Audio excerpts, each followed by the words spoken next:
Hello viewers, இந்த video என்னுடைய வியூவர்ஸினுடைய ரிக்வஸ்ட்டை base பண்ணி நாங்கள் போடுறோம். தமிழ் எப்படி சில ரெஸ்பான்சஸாக ரொம்ப அழகாக சொல்கிறது அப்படிங்கிறத இந்த வீடியோ விளக்கி சொல்லும். நம்பர் 1, மனமுடிஞ்ச அம்மா பையன்கிட்ட கெஞ்சுதா, போகாதப்பா போகாத. Don't go. The heart broken mom bleeded. Bleeded அப்படின்னா கெஞ்சுதல். The heart புரோக்கன்னா மனமுடைந்த. நம்பர் 2, நீ சட்டையை தலைமாற்றி போட்டிருக்க. அதாவது உள்பக்கத்தை வெளிப்பக்கமாக, வெளிப்பக்கத்தை உள்பக்கமாக. இது குழந்தைகள் ரொம்ப பண்ணும். அதனால் இதுவும் நம்ம டே டு டே லைஃப்பில் யூஸ் பண்ணக்கூடிய ஒரு sentence. You are wearing your shirt inside out back to front. You are wearing your shirt inside out அப்படின்னு சொல்லுங்கள், அல்லது பேக் டு ஃப்ரண்ட் அப்படின்னு சொல்லுங்கள். அப்புறம் பொதுவாக சொல்கிறதுன்னா, பொதுவாக பேசுறதுன்னா அப்படின்னு சொல்கிறோம் பார்த்தீங்களா, அதுக்கு பை அண்ட் லார்ஜ் அப்படிங்கிற ஃப்ரேஸை பயன்படுத்துங்க. By and large, Indian economy is in good condition. இந்திய பொருளாதாரம் ரொம்ப நல்லா தான் இருக்குது அப்படிங்கிறது பை அண்ட் லார்ஜ். அடுத்தது, என் மொபைலை எங்கேயா பார்த்தியா, என்னுடைய மணிப்பசை எங்கேயா பார்த்தியா, என் ஸ்பெக்ஸை எங்கேயா பார்த்தியா அப்படின்னு கேட்குறதுக்கு have you seen my wallet, have you seen my mobile, have you seen my spectacles அப்படின்னு பேசலாம்.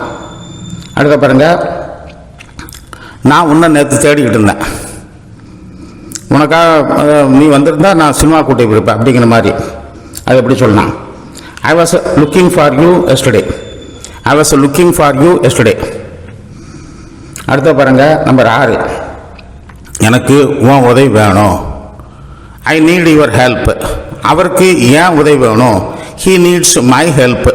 She needs his help. அவளுக்கு அவனுடைய உதவி வேணும். இந்த மாதிரி சொல்லலாம். அப்புறம் உன் பின்னால் நாங்கள் நிற்கோங்க அப்படிங்கிறது எப்படி சொல்லலாம்னா, we are behind you. We are behind you அப்படின்னு என்ன அர்த்தம்னா, வி வில் சப்போர்ட் யூ அப்படின்னு அர்த்தம். அடுத்த பாருங்க, 8வது, கவலை விடுங்க, அவங்கள சரி பண்ணிடலாங்க, பேசி சரி பண்ணிடலாம். Never mind, you can convince them. Never mind, you can convince தம்.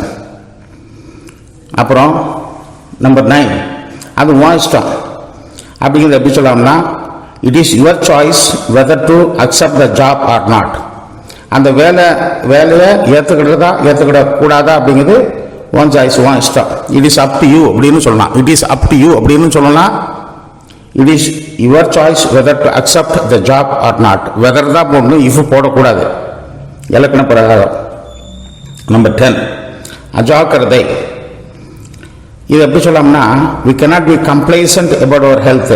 நம்முடைய ஹெல்த் இருக்கு பார்த்தீங்களா, அதில் நம்ம அஜாக்கிரதை காட்டக்கூடாது. அது கொரோனா பீரியடு, கண்டிப்பாக ஹெல்த்துக்கு நம்ம ரொம்ப இம்பார்ட்டன்ஸு கொடுத்து தான் ஆகணும் அப்படிங்கிறத. நம்பர் 11 பாருங்க, அவர் எக்ஸாமினேஷன் ஸ்டார்ட்ஸ் ஆன் மண்டே. அதாவது பரீட்சை கம்மிங் மண்டேன்னா வர்ற திங்கக்கிழமை, மண்டேன்னா பொதுவாக திங்கக்கிழமை.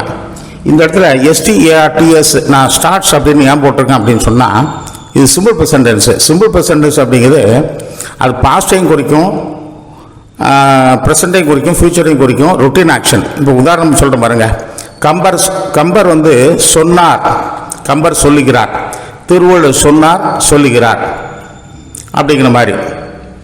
அதனால் STARTS present simple present word தான் நான் யூஸ் பண்ணியிருக்கிறேன். அப்புறம் நம்பர் 12, ஏன் என் மேலே எரிஞ்சு விழுத. அதாவது ஆங்கிரி அப்படிங்கிறது கோபம் அப்படின்னதும், இந்த எரிஞ்சு விழுதல்னா கொஞ்சம் பெரிய வார்த்தை. Why are you flying to rage, RAGE.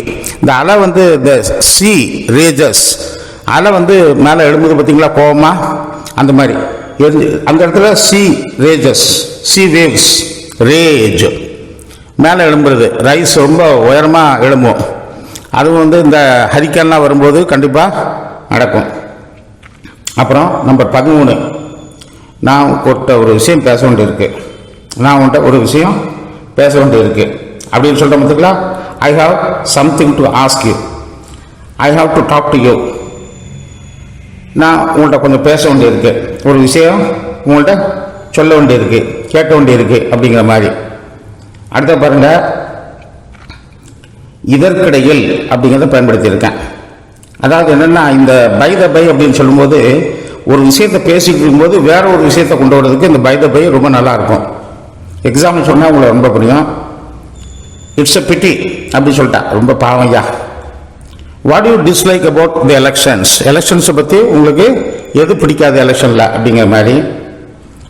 By the by, meet my friend, meet my team member, meet my neighbour, meet my cousin. ஏற்கனவே ஒரு விஷயத்தை பேசிகிட்டு இருப்பீங்க, அதற்கு இடையில இன்னொரு விஷயத்தை பேசுறதுக்காக நீங்கள் கொண்டு வரக்கூடிய ஒரு ஃபேஸ் வந்து பை த பை. அப்புறம் ரேஷன் கடையில் ரொம்ப கூட்டம் இருக்குது. அது கூட்டம்னா பயங்கர கூட்டம். நீங்கள் சொல்லலாம் there was a heavy rush சொல்லலாம், கண்டிப்பாக சொல்லலாம்.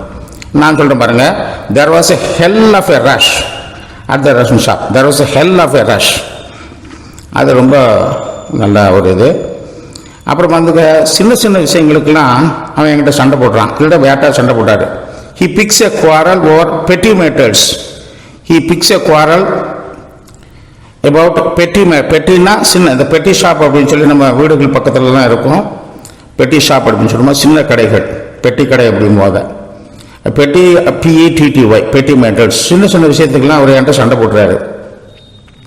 அப்புறம் பாருங்க, நான் அங்கே விடியலுக்கு முன், அதாவது அதிகாலைக்கு முன் அப்படிங்கிற மாதிரி ஒரு 6 மணி வாக்கில்னு வச்சுக்கிடுங்களேன். I have to reach there, I must reach there before daybreak, before sunrise, before Don.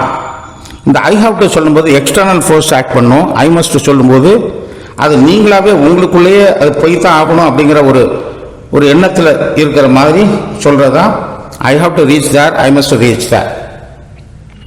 அப்புறம் எனக்கு நான் வசிக்க குடியிருக்க ஒரு வீடு வேணும். அது எப்படி சொல்லணும்னா, I need a house to live in. அந்த இன்னை வந்து கண்டிப்பாக போட்டாகணும், அந்த ப்ரிப்போசிஷன். இது வந்து பேங்க் ஆஸ்பிரன்ஸுக்கு இது ஒரு ஏற்கனவே ஒரு கேள்வி கேட்டிருந்தாங்க. I need a house to live அப்படின்னு கொடுத்துருந்தாங்க. அது இன்னுங்கிற ப்ரிப்போசிஷனை நீங்கள் சேர்க்கணும். அவர் தன்னுடைய வேலையில் டிமிக்கு கொடுக்காரு, தவிர்க்கிறார், செய்யக்கூடாது நினைக்கார். அது எப்படி சொல்ல, he shirks his duties. Shirk, SHIRK, ஷர்க்கர்னா டிமிக்கு கொடுப்பவர் அப்படின்னு அர்த்தம். அப்புறம் பாருங்க, இந்த நீங்கள் இப்போ by the by, by the large நிறைய ஃப்ரேசஸ்லாம் யூஸ் பண்ணி நான் நிறைய சொல்லியிருக்கிறேன். இப்போ பாருங்க, இக்கட்டான சூழ்நிலை. My brother did not help me in my predicament. My brother did not help me in my predicament. ப்ரிடிகமெண்ட்டாக நான் ஒரு இக்கட்டான சூழ்நிலை இருக்கேன், என்னோட தம்பியோ அண்ணனோ எனக்கு உதவி பண்ணலை அப்படிங்கிறது தான். ஸோ இப்போ இந்த வீடியோ வந்து நான் வந்து ஏன் பண்ணியிருக்கேன் அப்படின்னு சொன்னால், என்னோடய வியூவர்ஸ் வந்து கேட்டிருக்காங்க, இந்த மாதிரி வீடியோலாம் போட முடியுமா, எங்களுக்கு வந்து கொஞ்சம் கஷ்டமாக இருக்குது பேசுகிறதுக்கு அப்படின்னு சொல்லிட்டு. அந்த கஷ்டத்தை நம்ம வந்து கண்டிப்பாக ஷேர் பண்ணிக்கிட்டோம். அதுக்கு இந்த வீடியோ ரொம்ப ஹெல்ப்ஃபுல்லாக இருக்கும் அப்படிங்கிற ஒரு நம்பிக்கையில் நாங்கள் போட்டிருக்கோம். லைக் பண்ணுங்கள், ஷேர் பண்ணுங்கள், சப்ஸ்கிரைப் பண்ண மறந்துடாங்க. பெல் ஐக்கானை, அது ஆல் அப்படிங்கிற பெல் ஐக்கான்